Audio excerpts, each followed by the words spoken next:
Yes. All right. You ready? Ready? Daz, what's up, brother? Not much. How have you guys been? Oh, been real good, man. Been real good. Good. Me and Daz. What's up, Banner? How you living? Howdy. Yeah. What's with the permagrin? What strain have you been smoking lately, man? I'm fishing today. Oh, is that what it is? Yeah. Oh, man. Grandpa, how you living, brother? Doing good, it's a different beast doing these lives. It's like playing piano. I'm mousing and keyboarding, getting high. I froze my Red Bull. It's solid. And I'm gonna cry. I mean, there's hundreds of people participating in this chat. What's up? And you are the one working the hardest, Grandpa. I feel bad. Well, I appreciate you guys. It's fun. Daz, Mr. Autoflower, man. Hell yeah. Dude, I'm going to shut up, dude. I just smoked for the first time today. So, oh, dude's having connection problems. Can we hear you, brother? One, check. Yeah, you guys have to let me know in the chat, man. I might have a bad mic today. I might have to hang on the side a little. Oh, man. Yeah. Yeah, you're a little speed it up, man. Hell yeah. Daz, thank you for coming and hanging out. Grambo. Yeah. Keep doing your thing, man. And we had man, you gave me those autoflowers. What was those called again, man? It's Scotty something. I think Great Scott was Great one of the Scott. recent ones I sent you guys. That and the Jackie Treehorn. I figured I'd give you guys something exclusive there that hasn't been released to the rest of the world, so the Dude Grow community could check them out first. Yeah, I'm just gonna think that you named the Great Scott after me, and just don't. Oh don't yeah, say I it. did. Jackie Treehorn's a reference to Big Lebowski, so those were definitely named after you two. Oh shucks, man! Wow, oh man. I feel, all right, that's it, guys. I'm leaving on a high note.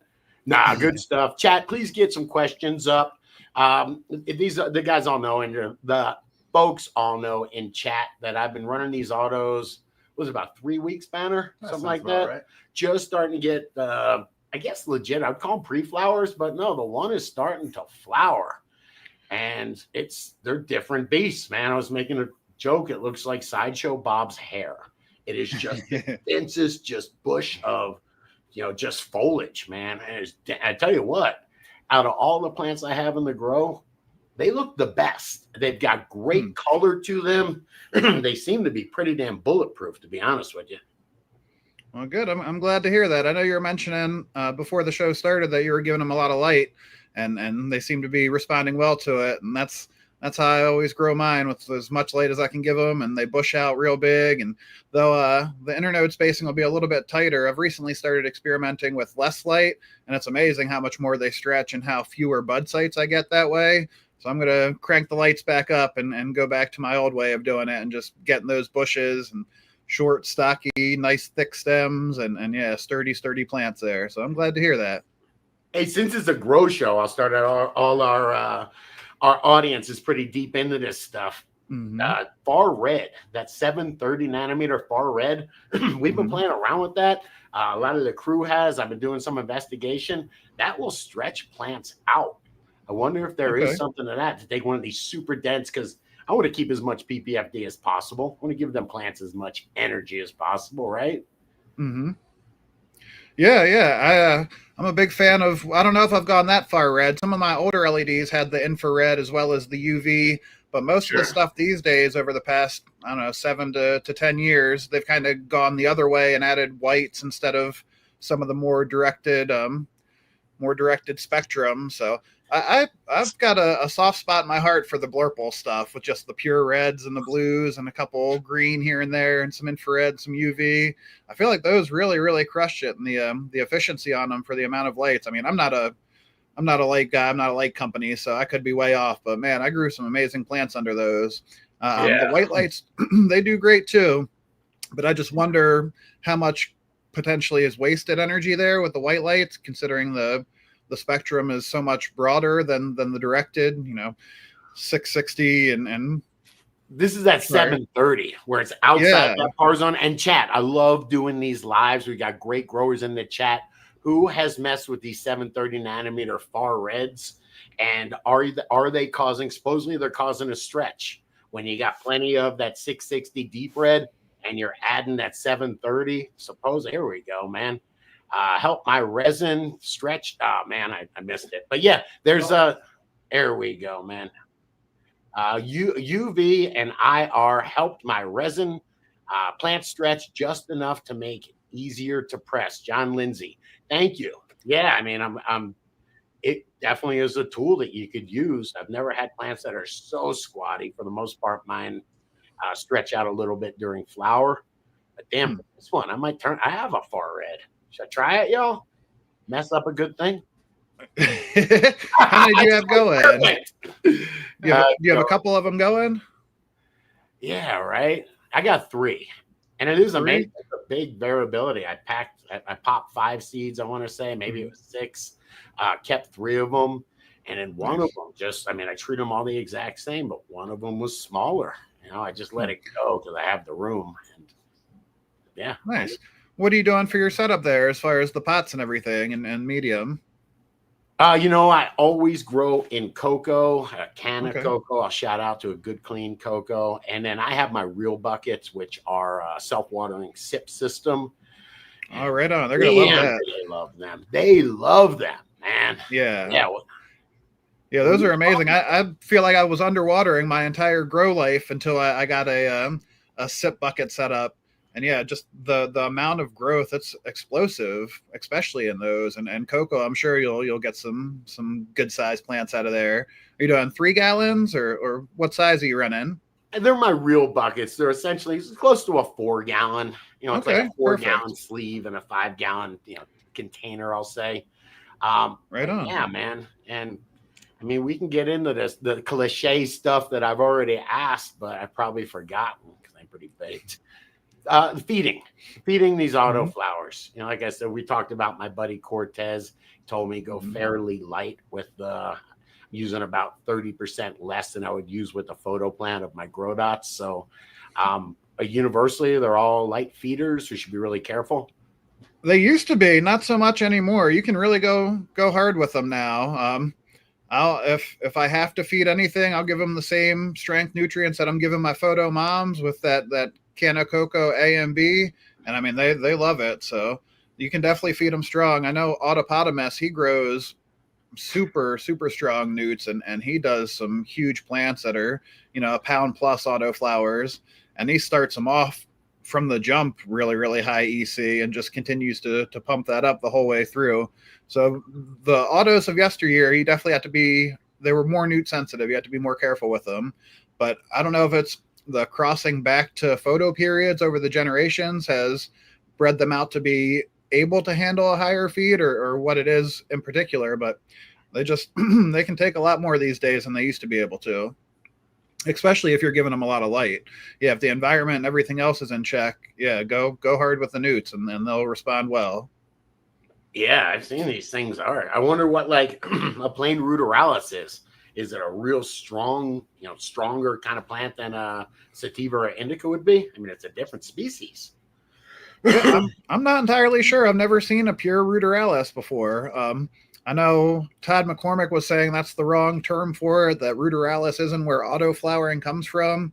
He said it's a different, I think he called it phenola or something like that, a different plant where the actual autoflower trait comes from, and was saying I need to change my terminology. And I have no idea. I know my entire life I've been told ruderalis is where the autoflowering trait comes from, but he's arguing that no, ruderalis is just ditch hemp, and it's the phenola that actually brings in the 24-hour light cycle. So it's the wrong nomenclature, man. It's the phenola. Yeah, I can't be saying strain anymore. You can't say ruderalis anymore. But honestly, I've never had the opportunity to see anything pure like that, and it's land race type autoflowering sense. So I'd like to check it out. That would be cool to see, but I really can't speak to that. Everything I've grown autoflower wise has been somewhat worked from joint doctor onward. So I can't speak on that. Yeah, and chat, man, I love hanging out live with chat. Let me know, man. Bulletproof autos, like I said, this is my first experience. I'm finding them to be very, I'll say, bulletproof. What about y'all, man? Are they sensitive? Yes, sir. You guys let me know how my audio is, because you've made a post on this. And You're good. I got comments on it, man. You're asking about autos bulletproof. Those two words don't go together for me. Ohio Terp Queen saying my best trick for dank autos: treat them like a lit fuse, not a photo period. Every day counts, so build a micro buffet early, keep the soil biology grooving, and let the plant spend her short life partying instead of recovering from our mistakes. So I like that, right? Wow. Yeah. That's how I treat Grambo, man. Like a lit. You're about to go off. No, I'm just kidding. What do you think, Des? Yeah, I agree with that. I have started experimenting with recharge again, and I don't know if I'm just giving them too much or what, but every time I use it with autos, they get the nitrogen kind of toxicity. I don't know if it just works so well that it really unlocks the potential within the build of soil that I use. But man, that stuff it's almost too good for me. It works amazing. Every time I use it with my photos, they love it. They start praying, and it's awesome. But something about the autos, they have some sort of sensitivity going on to where I really got to cut back. I can't give them the full amount that's recommended on there. And I don't know if you're going to experiment with that at all, but I'd be curious to see if you get the same results. And maybe it's just something with the way I'm doing it, but I'm super curious to hear about that. I have 2 identical plants. That sounds like a cool experiment. The folks have been making fun of me for years because I had a pack of autos. I always said I was going to plant them. Just something you say. And then when you gave me that pack, I was like, I got to do it. So these are my first experience with it. I will say I recharge them once a week, and they look spectacular. You know what I mean? Yeah, my buddy, he swears by it too. So it's got to be something with my setup in particular that because it's consistent every time I've done it over the years, and I've used recharge for 6 or 7 years. So every time I do it with the autos, I always get a little bit of leaf curl, but the photos, it's a no-brainer to use that stuff. Man, they are different, right? They're a different, I'd say, genus and species, and dude, Cannabis ruderalis is not Cannabis indica or sativa. It is, and it seems different, man. Hardier. Bringing some DDC comments here. Go ahead, Daz. Finish your thought. Once you get through the first couple of weeks, man, they're really solid plants and kind of hard to mess up. But in those first few weeks, you got to be on top of them and baby them, and that's where any trouble would start, is just in those first few weeks. So if you made it through that point and they're nice and branchy and sturdy, you're set for the rest of their life. Well, what do you mean though, man? The first few weeks are normally really easy. I just have my solo cups, and maybe if you call that the first couple of weeks, or even just taking something from a solo cup and putting it in buckets and watering them in, especially with the real buckets. But and I find that easy. So what can you screw up in those first couple of weeks with an auto? Well, you're a pro. You've been doing it for a while, so I'm sure I don't expect any big problems from you. But some people that switch from photos to autos, they typically are more, let's say, relaxed in their scheduling and their attention to plants. Because with photos, you can water them, you can let them get droopy and water them, they'll perk back up and keep on trucking. Wow. But with an auto, if you do that, you'll typically send it into flower early. Either that or stunt it out so the size isn't quite as big as it could be. So you really just got to stay on top of watering and make sure that they're happy there, and you don't completely soak them so they don't have oxygen in the soil, or you don't let them go completely bone dry so their roots start to dry out. But other than that, as long as you give them that happy medium, they'll be good to go. And are you transplanted yours? Yes. Nice, right? Did I transplant mine? I don't think, did I? God damn, I'm a stoner, man. No worries. I direct sowed mine is what I did. Pretty sure. Okay, yeah, that's a good way to start, especially for someone coming in new to autos. The transplants, you got to time them out pretty spot on to get them to grow to their full potential. You're hitting all the points, man. Should we just, dude, you want to pop in? But I definitely want to know about transplant, man. We should spend 5 minutes and make sure that we get that right, because it's important. Thank you for asking. I will hop in. I had some comments from the DGC here. I was just busting Grambo's balls behind the scenes, Scotty. I'm like, did you give Scotty some of that Red Bull before today's show, or is it the triple after it? I don't need anything when we go live. And I'm sorry, dude. I know you're having technical problems, so I was trying to cover for you. I think I'm good now. You guys tell me. Everything sounds good on my end so far, so I think we got a better connection. No, I got a feature. Okay. Part of the whole reasons we're doing some of these grow talks is to get the DDC to participate on Real DDC, which you did. So there's some great conversation starters here. I wanted to feature one from executive producer Bad River Farms. Rob, what's up? And this is about transplanting. His tip is to transplant within a week of sprouting. No setbacks in veg. You need all the time you get, and a setback in veg will greatly influence final quality. And Graham, I don't know if you have a link when he's saying we're talking transplant, somebody was talking about autos and said you should check out these cow pots.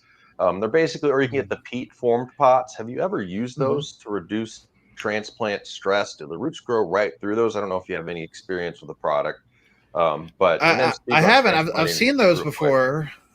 I've seen those before, but I've never actually tried them. I've done the like AC Infinity fabric grow bags before and transplanted with those, and it helps.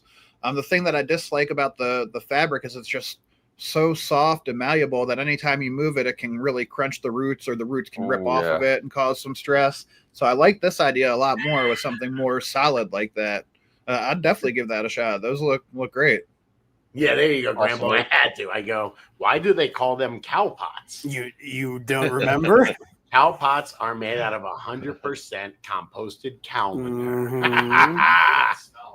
gonna get some fresh NPK kick. Yeah. It's kind of the smallest, not smelliest, man.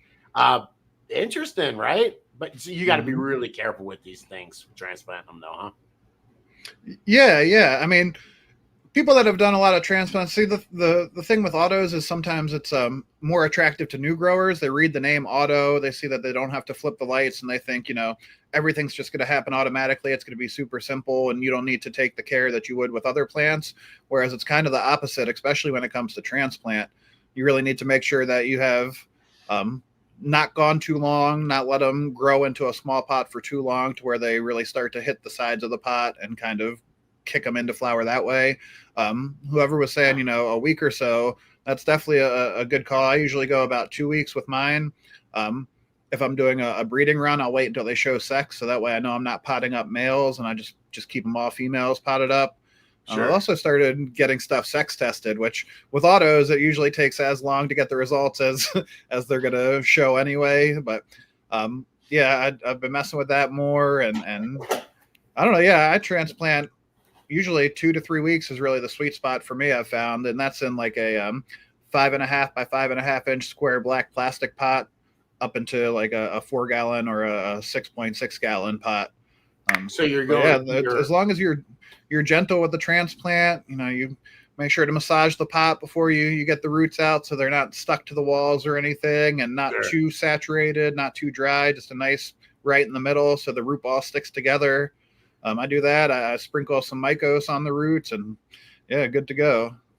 Are you starting with the seed in the 1 gallon, or how are you getting that seed? They're like probably a 1/3 gallon or so. They're a 5.5 inch square pot. They're like 5.5 inches by about 6 inches deep, something like that. Okay. So that's what I typically start in. Man, they have these cool cones. I have a bamboo nursery. I started by doing palm trees, and there's some palms that do the same thing where they need a long taproot. They've got these starter cones that are like this big, about maybe 1.5 inches in diameter. I should get me some of those, man. That'd be cool to start some autos. It's the taproot, right? That's what we're talking about, is the taproot hitting the bottom. Yeah, that's the main thing. And in some nice fluffy soil, it really doesn't make too much of a difference. It's more the compact soil that's also adding to the stress levels of it. So when it's too compact and has to fight through it, then it hits that bottom. It just thinks, all right, well, that's it for me. So let's go into flower for self-preservation. Whereas with some looser soil, the taproot can spiral around the cup a bit, or the square pot or whatever you're using, and it's not as detrimental as long as you get on it soon. But yeah, that's the main thing, is the taproot and just the actual density of the soil itself. Not talking. On a really tall. I was going to see. I just wanted to see how long, if we just had silence, how long you'd be cozy with it. I got a couple quick silence here. Forever. I have to go talk to Bob over here, man. Excuse me. Go talk to Bob. I got to talk to Bob. You do that. I don't think you guys touched on it. This was a comment towards Scotty, because I think we were talking on another show about topping and what these can take. And this is from 77 TJM. Scotty, I've been mostly an auto grower for about a year now. I top to prevent the huge apical cola from forming, lessening the risk for PM and mold. I prune as I go, kind of like Dude. I'm not like a full-on heavy pruner at one time. Once the leaf gets so big, I'll prune as I go.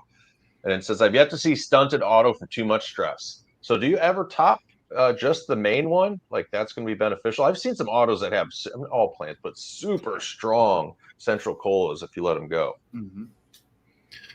I don't top mine.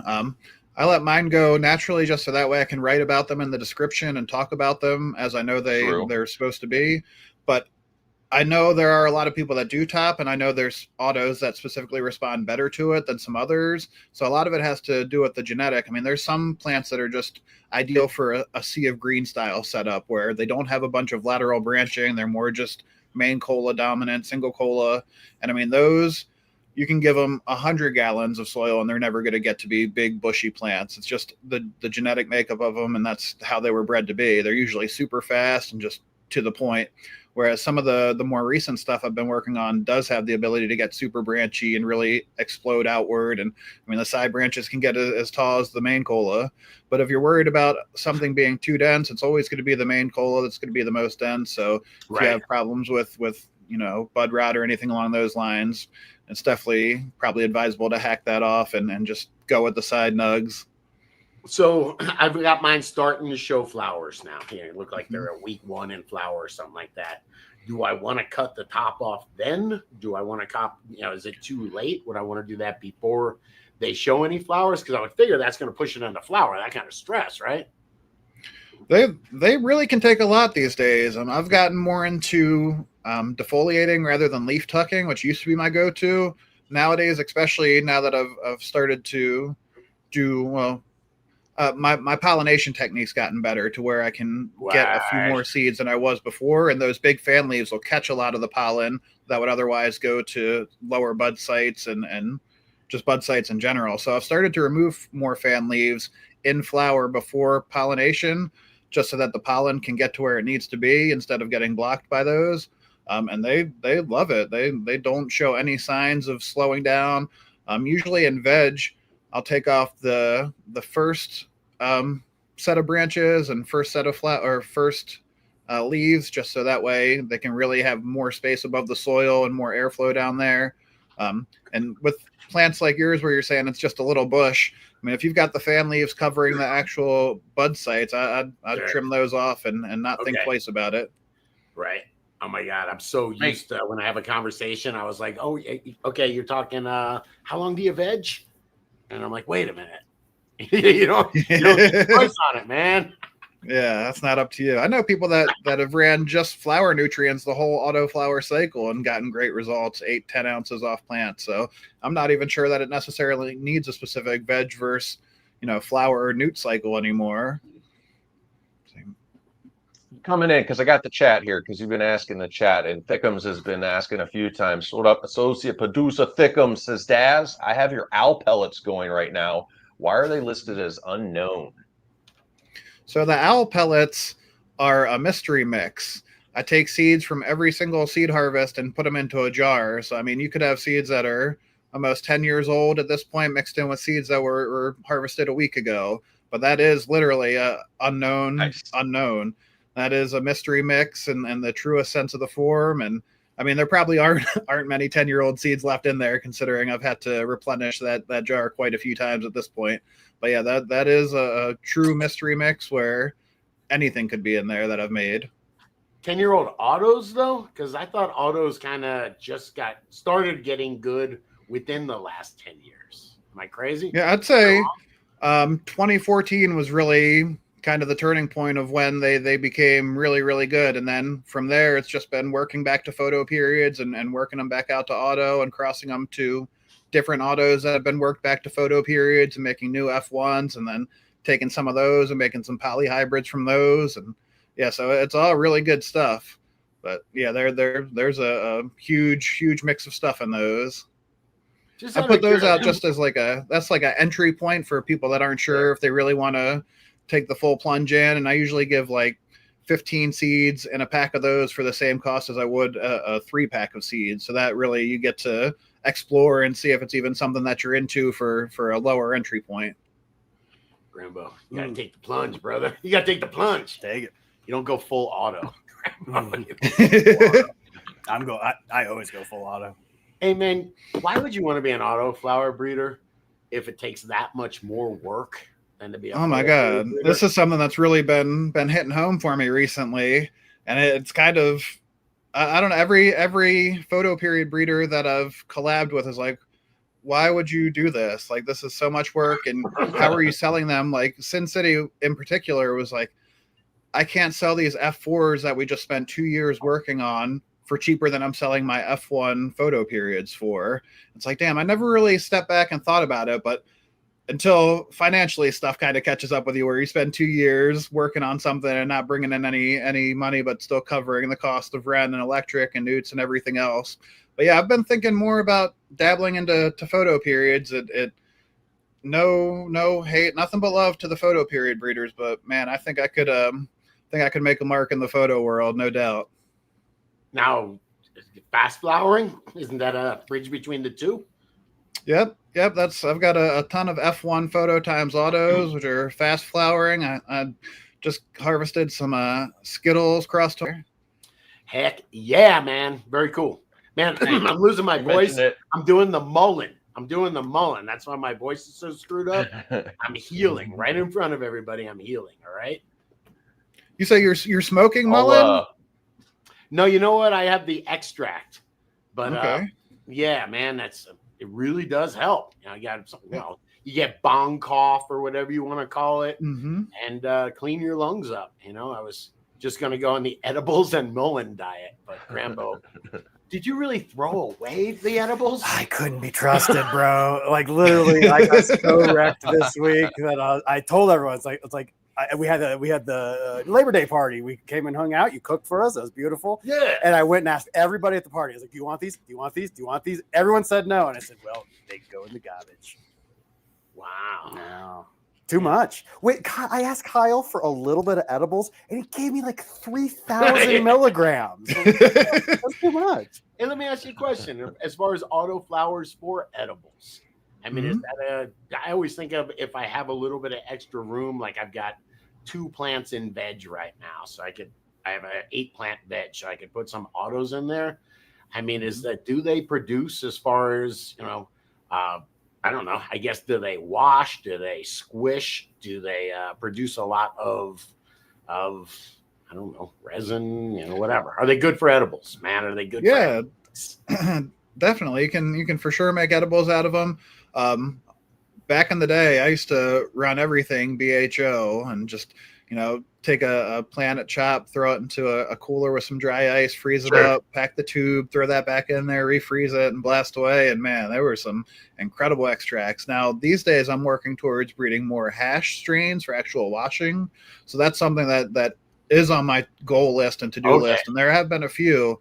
But yeah, actually, this Banana OG auto, I was kind of trying to pick out some specific phenos to work with from that the trichome heads are falling off, and I've been using a little pollinator, a little tumbler that's got like a mesh screen, and you can put the seeded buds in there and tumble them to see kind of what kind of yield you're going to get as far as the actual resin falling off goes.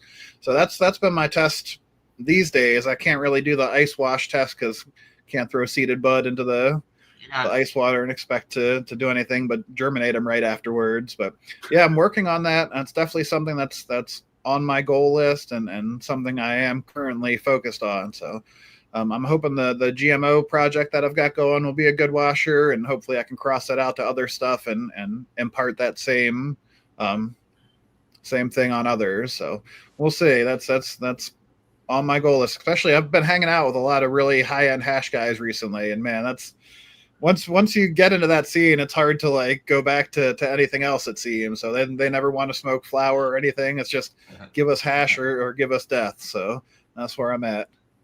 Oh yeah, we've seen it. We had a hash bash this year at the DDC Cup. It was my first experience being fully immersed in the hash and concentrate culture.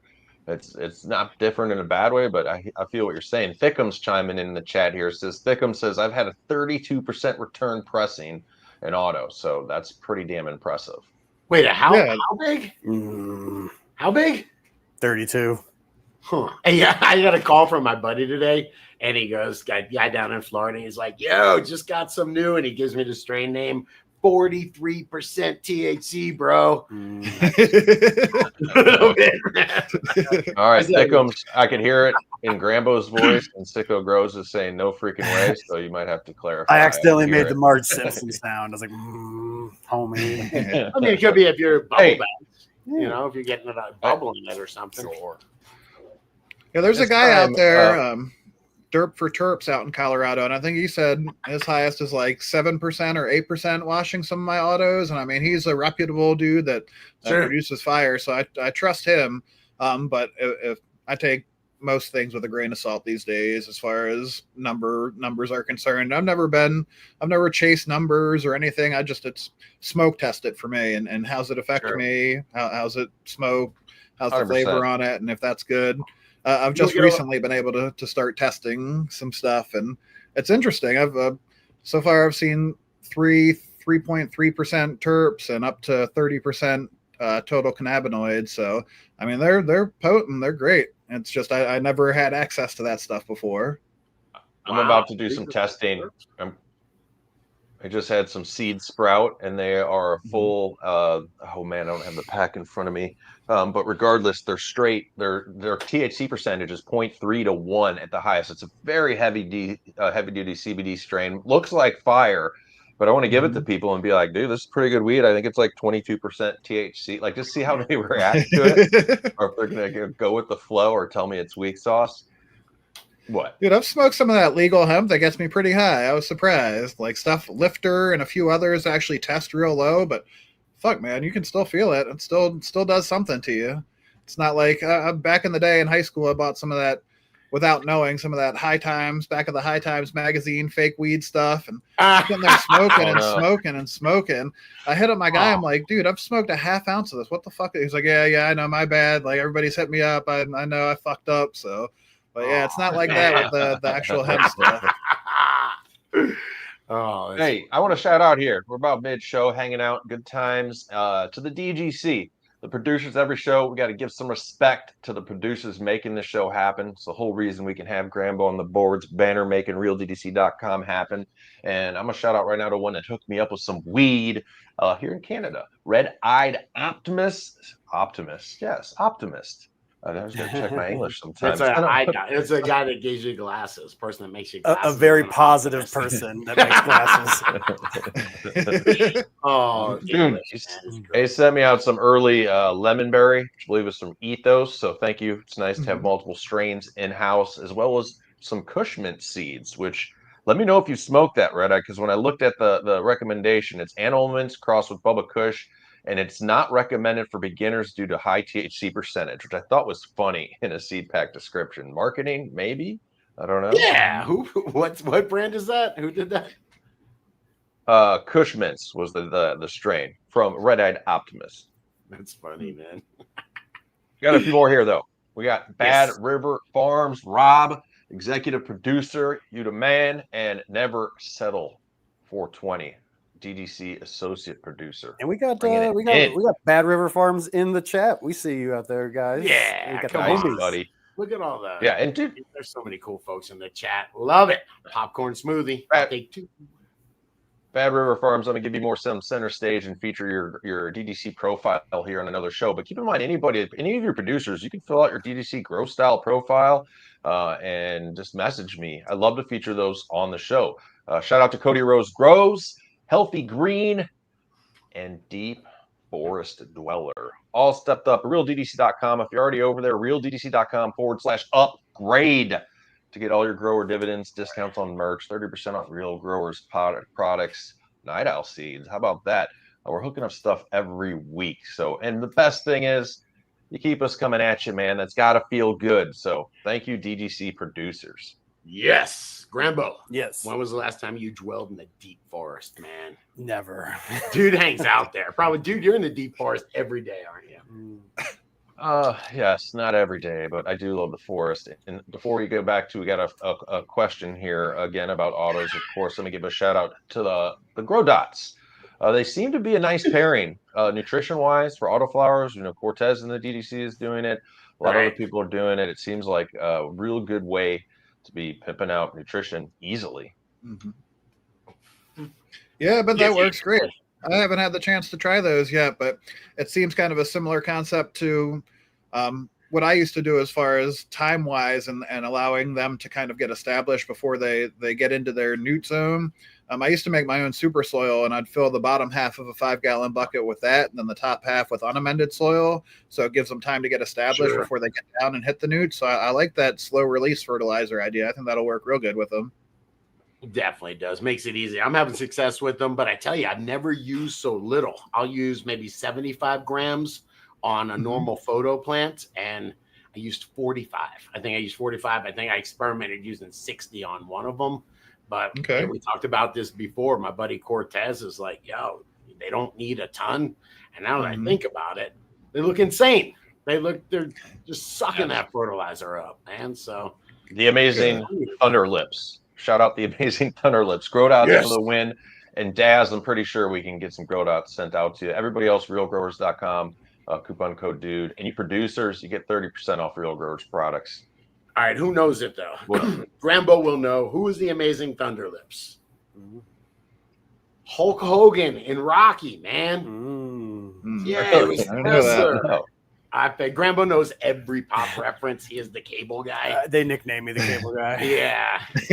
Once before you were born, you were like 4 years old, you know. Well, how do you think you get into the media production business? You're obsessed with TV and movies. Yes.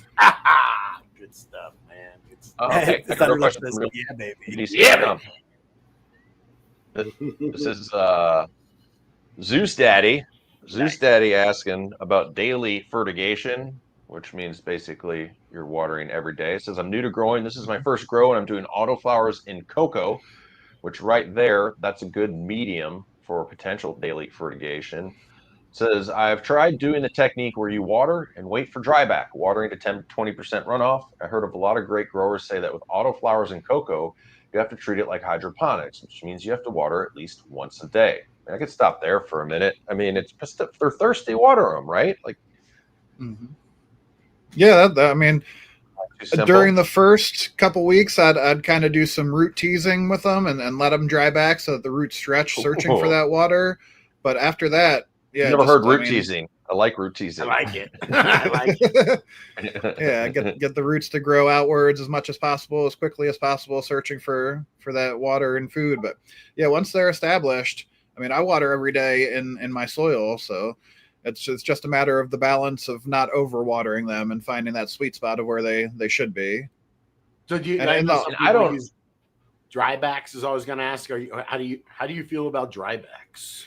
So I used to believe in them wholeheartedly until I switched to sub irrigation with the auto pots, and I mean I never realized how much I was underwatering my plants until I picked up a fully saturated auto pot and was like, holy shit, man, this is like, when I first started using the auto pots, I was like, there's no way this is going to work. Like, this is way too much water. They're going to end up with either root rot. They're not going to have enough oxygen. It's just going to be too saturated. Like, there's so many possibilities for things to go wrong. And I haven't had any of those issues yet. I'm not oxygenating my water. I'm not doing anything special. And they're loving life. So once they're transplanted, once you feel like the roots have gotten down kind of towards the bottom of the pot, turn that sub irrigation on and just let them rip. So true. Hey, give some tips on that, because we're both sip bucket growers. I never started turning the water off in the sip buckets, and I put a little dripper system on there, and just once a day that's dripping down, and it's been about a week. And it's 26. So it's been about a week or so. I'm turning it off, and now I'm letting the sip bucket take over. You got a similar technique, or let's talk? Yeah. Once I transplant into the buckets, I usually wait about 10 days just to be on the safe side to make sure the roots have kind of gotten down to the bottom before turning it on. So before that, I'll water by hand while they're in the pot. So any runoff goes to the bottom and I soak it back up that way. And that kind of starts to train them downward like that. But yeah, once 10 days hits, I turn them on, and the only time they really get any dryback is really late in flower, where I'll intentionally let kind of my reservoirs go dry. And other than that, I keep them saturated the whole time, and they love it. So it feels doing drybacks just very late in flower, I'd say for the last 2 weeks or so. But other than that, that's it. I never let them dry beyond that. And when you say dry back, you're letting the reservoir go dry for empty? Yeah, for a day, and just to let them, chill a little bit. I worry that late in flower, after 2 months, 2.5 months of constant saturation. It's just me being paranoid and not wanting anything to go wrong in that last couple weeks there. I really have no science behind it, no rhyme or reason other than I've done it a couple times and the plants seem to like it. So I've just continued to do that. I think you're right on to something. Me and Grambo were talking about it. He's got all excited. He comes in, Jasmonic pathways, man. And seriously, if you give a little bit of drought, especially in late flower, it stresses the plant out and what triggers those jasmonic pathways that are in charge of terpene synthesis. This is Grambo, man. He sits in the car beforehand. He comes in and he just. I love volatile organic compounds. I'm more of a sesquiterpene guy myself, Grambo. Nerd. Sorry, man. I'll go on. Well, that's interesting to hear that there is actually some science behind it. I don't know, it just happened one time and I liked the results from it. So I just kind of implemented that to all my future runs since then. Yes. Yes.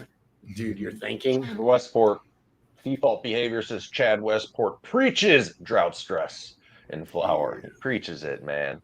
But for photos or for autos? Photos definitely, because that is, I didn't make that up. That whole jasmonic pathway and stress signaling and all that stuff. But that's for photos. They are a different plant, man. Well, I'd imagine if it works for photos, it usually works pretty well for autos. So yeah, that's not a huge surprise to me, as much as I'm in my little hole. I don't really get out too much and watch much content of anything. I'm usually just in the garden all day or answering emails and just busy. It's just me, so it's a lot to take on. But yeah, that's super interesting to hear that there is some reasoning behind that. Well, that's probably why you're great at what you do. You're focusing on your craft. You're not having all the distractions from the outside world, if you will. And now thinking back on our conversation, you said you were thinking about becoming a photo breeder. So maybe I need to order more Nightowl, because autos, they might be more valuable in the future. Like, is the auto going to go away? Never. No, never. That's the most fun for me. It's amazing to take, a photo period plant that you love and turn it into an auto flowering version of that. Like I always prefer to grow the auto flowers. They keep me on my toes more.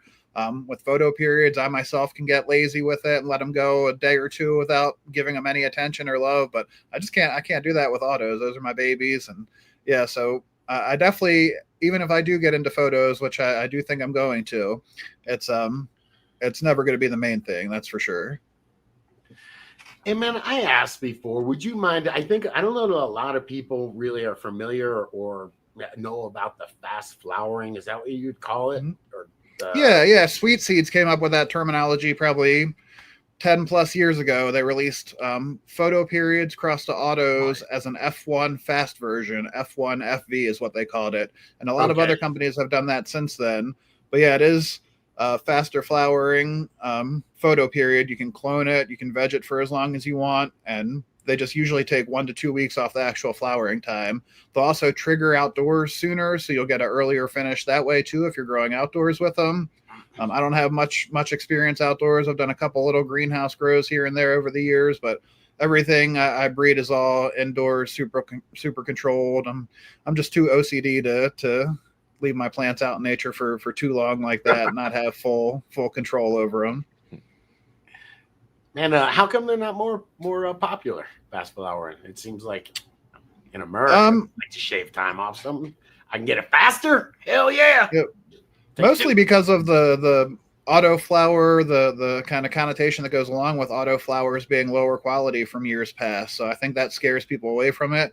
But I've also heard, I know for a fact there's some dispensaries and some grows up here in the Northeast that use photo periods crossed to autos, especially outdoors, to get quicker harvest, but they don't credit them as being anything but the name of the photo period. So you can go in and buy a papaya that was actually a papaya fast version, or a GMO that was a GMO fast version, or there's a bunch of different stuff. So it is happening. People just don't openly admit it. Don't tell them you're an auto. Okay, man? Yeah. Well, can you can you grab traits straight up from the photo? Like, as far as, are you, meaning like genetics doesn't work where it's just a mix of the two. You can grab one trait from one, right? So that would come down to you popping the F1 seeds and selecting for whichever you think most resembles either the photo period or whatever traits from that plant that you're looking for, or you could find something new and novel in those and run with that. But most people, they'll grow them out, take the clones, flower them, and either pick the fastest or whichever the terp profile they're looking for, just whatever that particular person is trying to get to market. So it's really dependent upon the grower there and what they're running with and what they're trying to accomplish. And that really is the first step in making an autoflower, right? Yeah, yep, that's it. You go there in that F1 generation and hunt out the stuff that most resembles the photo period and breed those together for the F2. The F2 is really where you see a lot of variation.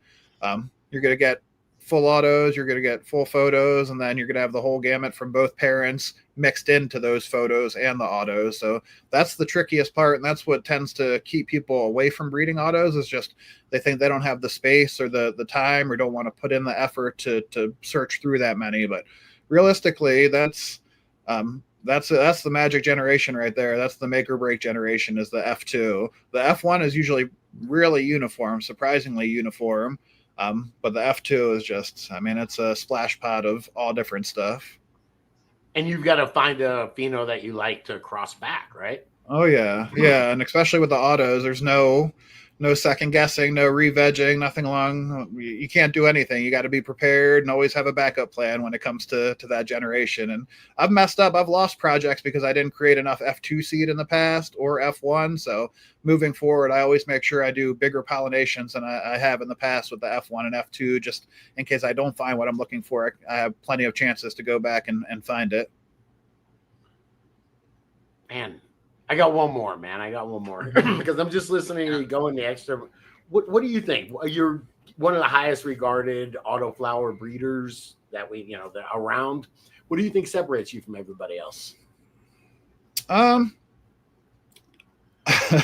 It's my name on it at the end of the day. I'm not a white label company. I'm not a mystery that people know who I am. I'm not just, I don't want to give any examples, but I'm not a big corporate company. I'm a small little boutique breeder. I put the time in and the effort, and this is what I'm passionate about. It's what I want to do. And I'm not taking on projects that I don't want to take on. Like, I have no input from anyone else. I've never taken a penny from anyone. I've got no investors.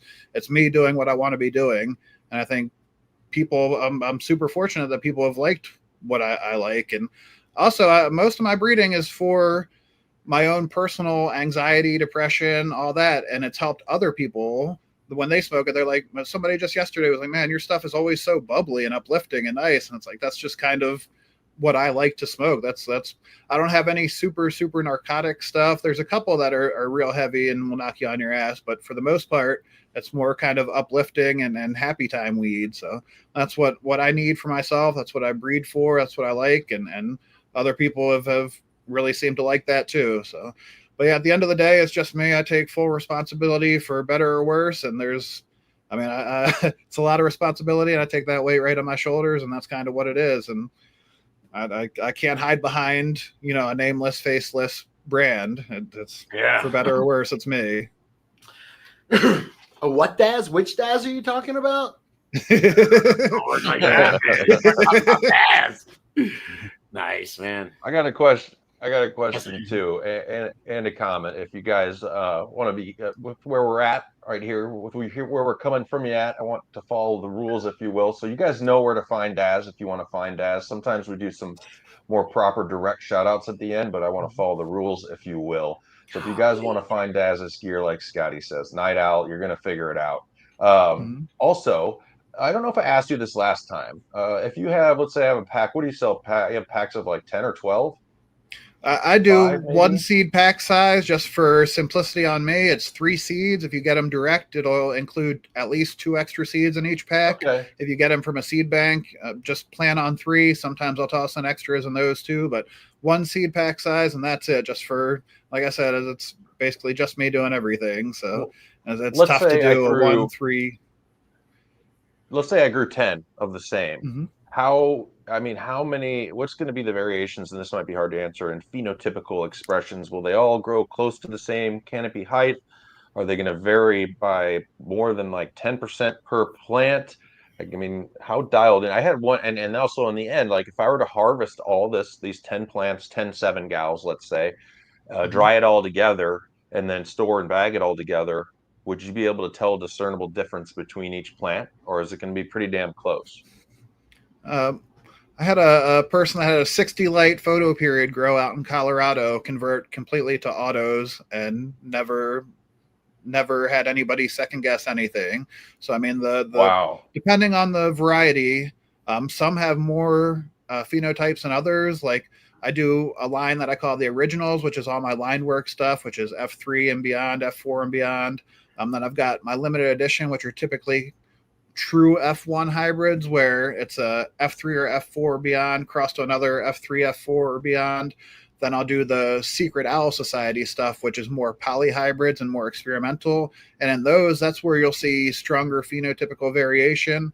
And the limited editions, it's usually pretty good F1, true hybrid vigor. And you'll get 3, 4, 5 different phenos depending on the variety. And then the line work stuff is pretty solid. I mean, there is some differences, but as far as height and terps and structure, everything should be really spot on with those.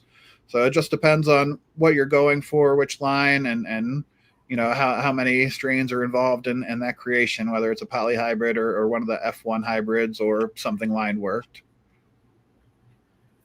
Hey man, I got a question for you. You were talking about that you had a big grow convert just to autos. Mm-hmm. I guess my first part would be: are there commercial grows that use autos? And then I guess, can you shave time off? How would you make it more efficient than photos? How could you make? I mean, you jam them close together. You tell me. Yeah, you get rid of your veg room completely and Right. turn that into a flower room as well, and you just pack them in close together and run them. That's there's no real secret sauce to it. It's just a matter of packing the plants in there and having your grow stuff dialed in, and they'll work. They do their thing.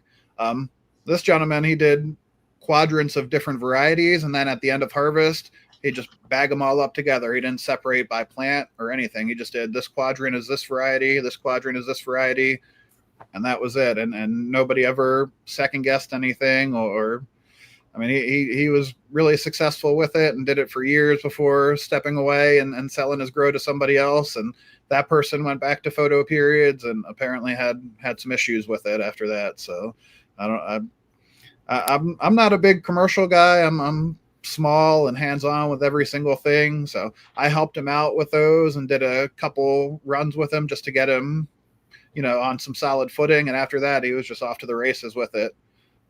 I forget what you asked. I apologize. I kind of went on a tangent there. Did I answer it? I hope so. I think so. I'm having a good time now, man. It's good stuff. Good. No, I'm reading all the comments, man. I'm trying to see who's in chat and what's going on over there, dude. You got any? And I'm trying to let I saw a friend of ours right here, it's Mr. Braden Leatherberry. So hey, best name in the DGC. Your mailman grows. Says, Yeah. I'm excited for the fall / winters when I can do an auto in my veg room. Uses grow dots at recharge for my autos. Easy. I like it, man. Who else? One-eyed cat in there. Holy Toledo. Dude, yeah, it's hard to keep up with the chat. I love it, man. I hope everybody's had a good time. And I think we're pretty close to a wrap here. Unless you got anything else, Gotti. I mean, that's a good auto information. Yeah, I don't know. I mean, we could. Yeah, come on, let's hang out for a little bit, man. Let's show Grambo. Come on, you know how we do it. Show off. What did you do this week, man? I've been here. I don't know you. Well, on your channel, man. On your channel. Oh, yeah, it's over. What did I do? I don't think. Yeah, I didn't have a show this last weekend. Wait, you just had the most ridiculous thing come out. It was this. Oh, that's right. Yeah, it was the best stuff. Yeah, I had our buddy here in organic Colorado. Air, man. He's the Diamond Mine. He's an organic grower. He's an awesome freaking guy. And we talked about organic air, just fresh air exchange. We were talking about why some not autos, but why some organic grows have weird flavor, because sometimes they have like mildewy basement sort of flavor. I noticed, and I'm going to get a lot of organic hate, but it's a thing, goddammit. Whoa! And is this talking about like how we talk about how you have osium in the air, and sometimes it can take on the smell of osium and things like that. You know, if you've got dank air that isn't getting exchanged, sometimes it can take up some of that stuff. So organic air, look for it. I got a That's couple specific questions we could hit from. I tell you what, man, we're giving each other shout outs right now, man. So do me a favor. Yeah. I did one. Yeah, I did a I think it was a few weeks ago, man. It's 2 weeks ago. Top cannabis growers know these 3 things about Autoflowers. And man, there was a bunch of good stuff on here, man. Shoot, what's it called? Hang on. God damn it, I lost my place. Anyway, good stuff there, man. So one of the things that everybody thinks is that you can't transplant an auto. It's like everybody universally says. So it's interesting info that you can. Yeah, you can. You can definitely lose yield and stun them out that way compared to just direct sowing, but I do it regularly, and that's what works best for me. And running numbers of plants, it's way easier to start a couple hundred in small pots than in 5-gallon pots. It kind of gives me, that's my way of being lazy with autos. It gives me a couple extra weeks to prepare the space and the pots and everything to transplant up into. So yeah, I like to do it for that reason alone, if nothing else, that and to sex them, just so I'm not transplanting up males, like I said. But yeah, I like that as far as giving myself, being able to pop a bunch and give myself more time of getting the soil prepped and everything ready for them. Yes. Do you exclusively grow in organic soil? Yeah. Yep. I use Build a Soil 3.0 as my go-to. It used to be Roots Original, which is the Roots Original is what I start them in still. But I used to make my own super soil out of that. And like I said, layer it in the bottom half of the pot, super soil, the top half unamended Roots Original, and let them grow down into the super soil. Excuse me. But yeah, now I just use Build a Soil 3.0, which is their strongest stuff. And a lot of people have said they've even planted directly into that before with autos and not had an issue, which I haven't done. But it's worth experimenting with. I might do that here in the future. Yeah, direct. So, I mean, we talk about autos being sensitive, but man, if you can figure something out, like you get somebody started, I'm always trying to get people to grow. I'm trying to tell them it's not that hard. You can do it. If you can just have, even a 2x4 tent, you plant 1 seed every month or 6 weeks or so, and you get 2 plants in there, you're harvesting 1 every, whatever it is, every, 40, 45 days. That's pretty cool, man. That'd be really cool. Yeah, nice little perpetual auto grow. That'd be great. Yeah, just for something. I'm thinking I want to be the Billy Mays, man. Billy Mays for Autoflowers. Grow weed in your kitchen, in your tent. I got to hire you guys to be my marketing team. This is awesome. Hell yeah. Hell yeah. Hey, while we're doing shout outs, we got to give a shout out to the Dude Grow Shorts channel. You guys, we got deleted over here not too long ago, but we're still going super, super strong over on DGC Grow Talk. Yes. And we got some fast flower videos, so definitely check out those. Did we do a fast flower video? We did a fast flower video. Yeah. Did we done an auto video over there yet? I was looking. I swear we did. They all start kind of running together, I searched. I'm like, did I do an auto video? I'm like, I did 4 of them, man. 4 of them. Yeah. Good stuff, man. I had a question on the chat real quick here from Odin. Oh man, where's he at? Here we go. Odin Godin, I believe. Is Dad's going to do anything with the Zamadelic in it again? I lost all mine I got from the multi-universe. This sounds like code. Yeah, what is happening, man? I'm feeling sick. Yeah, got some. Yes, absolutely. Got a bunch of stuff crossed to the Zamadelica that will probably be coming up for the Halloween drop. I just did the PIF African Haze 11, Nigerian Haze, some Double Delay, and a couple other things that I pollinated with the PIF this past week. And I just checked last night, and looks like they all took. So those will all be future photo to auto projects. But yeah, the Zamadelica Express is one of my favorite, if not my favorite of all time. So yeah, that'll definitely be in rotation again here soon. I'll probably, I think I'm going to do the pure next year again, just because it didn't line up with, I had some issues getting some autopots sent out to me this time. They got delayed en route, so I kind of fucked up that round. But yeah, there'll be some crosses and some pure stuff again next year. How long you been growing? Since, I mean, my first grow was in high school, so 2004, and then kind of got more serious about it around 07 or so when I moved down to South Carolina. And yeah, ever since then, I mean, I think the longest I've gone without growing is maybe 30 days or so. You still enjoy it? It hadn't turned into a business for you? Oh yeah, no, that's a struggle with anything that you're passionate about that you're also using as like your sole form of income. It's definitely a struggle, but I just go back to doing projects that I want to do. And the only time I really find myself super struggling with it is like thinking about the kind of financials like we were talking about earlier, and putting so much work in. And every time I do like a new F4 or whatever, like that Whistling Diesel that I released, if we're just, I'll just put all the cards on the table, that cost me like $50,000 in resources to produce, and I made 15,000 off of it.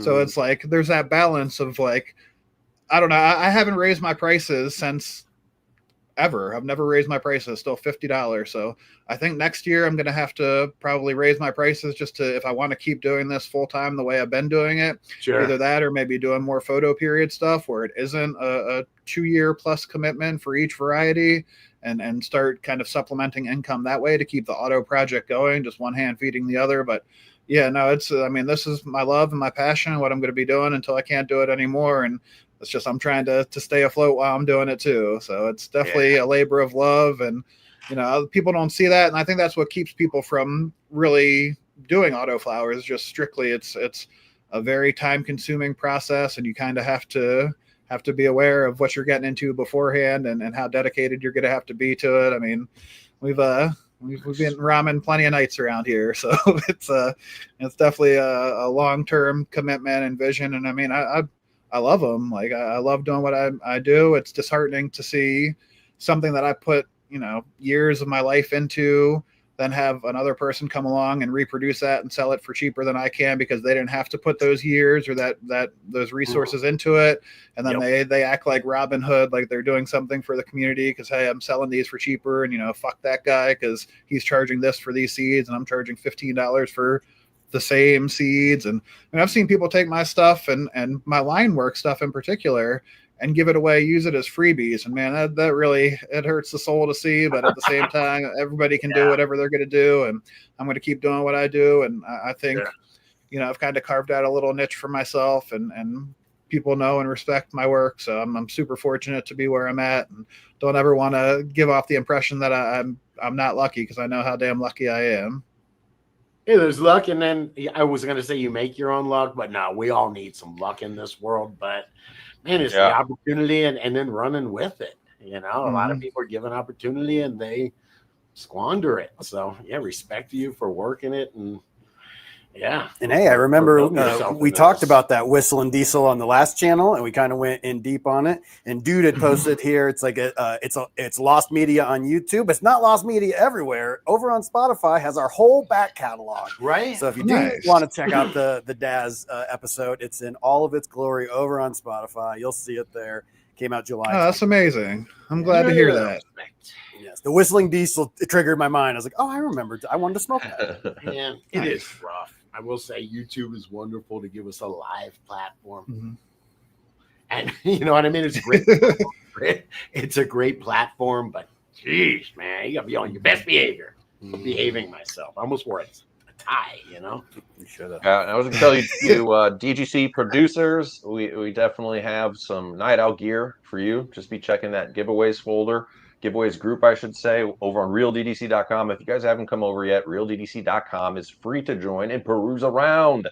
So come over and join our clubhouse of growers over there, like 6,600 growers strong. It's a great place to get information. And there it is, Grambo. That's where we hook up the producers. And come on over, check it out. And thanks, Daz, for taking the time today to hang out. I know, like you just said, you're a one-man show. You definitely keep busy down in the grow. So much appreciated. I always love to learn, and I'm gonna have Warehouse Kyle get me some sent up here, man. I need to get my hand on some packs. Hey, Hey, I appreciate you guys and the opportunity to be on. And man, the feedback from that last show, it was greater than anything I've ever done before. So that was wild to see. And as soon as people started emailing me, I was like, shit, I got to do something special for these guys. So that last harvest, I did the Harvey Wallbanger at a Wizard's Apprentice, and Harvey Wallbanger is an old drink my dad used to talk about back in the day. So I was like, well, we can do, spicy cucumber. Something drink related, or I wanted to do like a White Russian strain, but obviously there's been White Russian strains out for years and years. So we'll just do Jackie Treehorn, and that'll be kind of dude related. And then the Great Scott was Time Machine, which was, Back to the Future, and Great Scott. So it's like, all right, Time Machine crossed the Wizard's Apprentice. Fuck, we'll call that Great Scott. And have one for each of you there. And very creative. I appreciate you guys a lot. So thank you. I appreciate you, man. Thanks. Yeah. Good hanging out. We know. We see the chat buzzing about the next drop a little bit, guys. We'll definitely, I'll say not definitely. I'm hoping we can get our hands on a few of those packs for the DGC, and then we'll have you on again for a few just to talk about it. So that'd be great. Yes. Yeah, thank you. That'd be amazing. Says the Halloween drop lays in Arizona. The Halloween drop is always fire. So I do custom chocolates and all sorts of goodies with that one. So it's my biggest drop of the year. That's the blowout. So it's that's the one that's the most pressure. I shut down the shop just so I could start working on making the goodie bags and everything now. Usually is like a month and a half of just straight prep work before we even get to the drop, and then another month and a half of actually shipping after that. So it's a big one, and I'm just gonna. I know it's a ways away, but please be patient with us when we get to it, because it blows up and it takes us a while to get all the orders shipped out. So people don't understand that. You order within the first minute of the drop, and there's already been 500 other orders in the first 30 seconds before that minute. So, like, I ordered at 12:01 a.m. or whatever it was, and why hasn't my order shipped? And it's like, well, if you look at your order number, we're on order X, and you're 200 past that still. So, but we rock it out. I bring in some people to help ship out that one, and usually we get around 100 to 200 orders out a day with that. So we're going to try to really, really crush that one out as fast as possible. Hell yes. Hey, Van Ripster. Van Ripster's in the chat. It's been a hot minute there. Dear God, what's up, buddy? Yes, stay higher. You know where to find us. We'll be out this Saturday, our next show, 11:20 Mountain, and we're kicking the lives here, 4:20 Mountain. So come and join us again, or come hang out with us at realddc.com. Thanks, Grambo, on the boards. Yes, and if I could say real quick, shout out to LJ Jones out there. He's a hardcore DGC, was at the DGC Cup, dealing with some very serious health effects out there. He's very sick, chimed in, and I talked to him this morning. I said, buddy, I'm going to give you